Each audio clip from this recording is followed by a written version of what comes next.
بسم اللہ الرحمن الرحیم۔ حضرت ابو ہریرہ رضی اللہ تعالی عنہ نے بیان کیا کہ رسول اللہ صلی اللہ علیہ وآلہ وسلم نے مجھے رمضان کی زکوٰۃ کی حفاظت پر مقرر فرمایا۔ رات میں ایک شخص اچانک میرے پاس آیا اور غلہ میں سے لپ بھر بھر کر اٹھانے لگا۔ میں نے اسے پکڑ لیا اور کہا کہ قسم اللہ کی، میں تجھے رسول اللہ صلی اللہ علیہ وآلہ وسلم کی خدمت میں لے چلوں گا۔ اس پر اس نے کہا کہ اللہ کی قسم، میں بہت محتاج ہوں، میرے بال بچے ہیں اور میں سخت ضرورت مند ہوں۔ حضرت ابو ہریرہ رضی اللہ عنہ نے کہا، اس کے اظہار معذرت پر میں نے اسے چھوڑ دیا۔ صبح ہوئی تو رسول کریم صلی اللہ علیہ وآلہ وسلم نے مجھ سے پوچھا، اے ابو ہریرہ، گزشتہ رات تمہارے قیدی نے کہا کیا تھا؟ میں نے کہا، یا رسول اللہ، اس نے سخت ضرورت اور بال بچوں کا رونا رویا، اس لیے مجھے اس پر رحم آ گیا اور میں نے اسے چھوڑ دیا۔ آپ نے فرمایا کہ وہ تم سے جھوٹ بول کر گیا ہے، ابھی وہ پھر آئے گا۔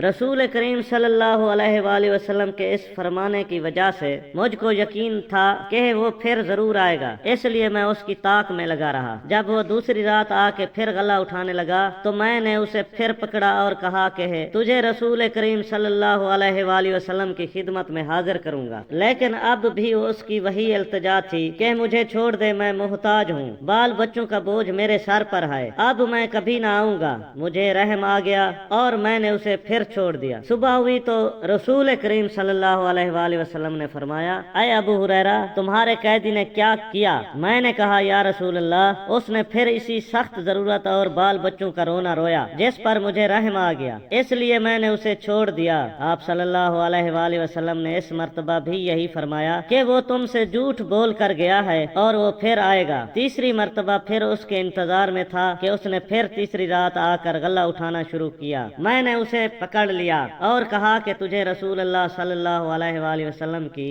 خدمت میں پہنچانا اب ضروری ہو گیا ہے، یہ تیسرا موقع ہے۔ ہر مرتبہ تم یقین دلاتے رہے کہ پھر نہیں آؤ گے، لیکن تم باز نہیں آئے۔ اس نے کہا کہ اس مرتبہ مجھے چھوڑ دے تو تمہیں ایسے چند کلمات سکھا دوں گا جس سے اللہ تعالیٰ تمہیں فائدہ پہنچائے گا۔ میں نے پوچھا، وہ کلمات کیا ہیں؟ اس نے کہا، جب تم اپنے بستر پر لیٹنے لگو تو آیات الکرسی پوری پڑھ لیا کرو، ایک نگراں فرشتہ اللہ تعالیٰ کی طرف سے برابر تمہاری حفاظت کرتا رہے گا اور صبح تک شیطان تمہارے پاس کبھی نہیں آ سکے گا۔ اس مرتبہ بھی پھر میں نے اسے چھوڑ دیا۔ صبح ہوئی تو رسول کریم صلی اللہ علیہ وآلہ وسلم نے دریافت فرمایا، گزشتہ رات تمہارے قیدی نے تم سے کیا معاملہ کیا؟ میں نے عرض کیا، یا رسول اللہ، اس نے مجھے چند کلمات سکھائے اور یقین دلایا کہ اللہ تعالیٰ مجھے اس سے فائدہ پہنچائے گا، اس لیے میں نے اسے چھوڑ دیا۔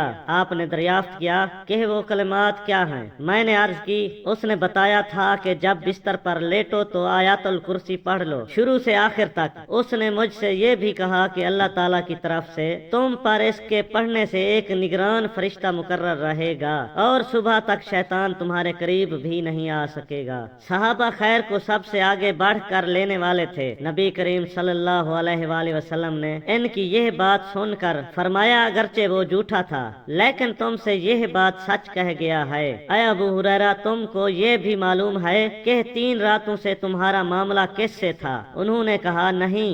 حضرت صلی اللہ علیہ وآلہ وسلم نے فرمایا کہ وہ شیطان تھا۔ صحیح بخاری حدیث نمبر 2311۔ مزید اسلامی ویڈیوز دیکھنے اور سننے کے لیے ہمارے چینل کو لائک اور سبسکرائب کریں۔ شکریہ۔